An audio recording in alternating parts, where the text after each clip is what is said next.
অল্প পুঁজিতে স্বাবলম্বী হতে চাইলে দেশি মুরগির খামার করুন। আপনি কি বেকার নিয়ে চিন্তিত, অথবা চাকরির পাশাপাশি বাড়তি একটি আয়ের নির্ভরযোগ্য উৎস খুঁজছেন? তাহলে দেশি মুরগির খামার করতে পারেন। বর্তমানে সাধারণ মানুষ স্বাস্থ্যের ব্যাপারে ব্যাপক সচেতন। ব্রয়লারের ভিড়ে মানুষ এখন হরমোন মুক্ত খাঁটি ও সুস্বাদু দেশি মুরগি ও ডিম খুঁজে। আর এখানেই লুকিয়ে আছে আপনার ব্যবসার বিশাল সম্ভাবনা। বাজারে দেশি মুরগির চাহিদা অনেক।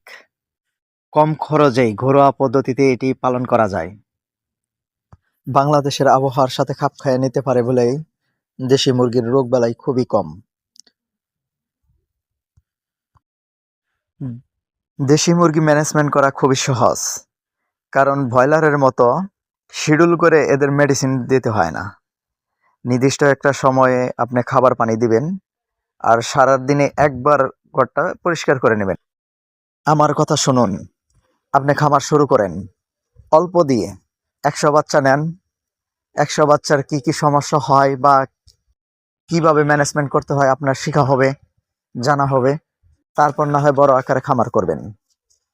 তো যদি এই বিষয়ে কারো কোনো তথ্য লাগে, রোগবালাই বা বাচ্চা কোথা থেকে নেবেন, কোথায় বিক্রি করবেন, বা আর যে কোনো সমস্যা, মুরগি বিষয়ে যত রকম প্রশ্ন আছে আপনি নির্দ্বিধায় আমাকে করতে পারেন। ইনশাআল্লাহ সঠিক তথ্যই দিব।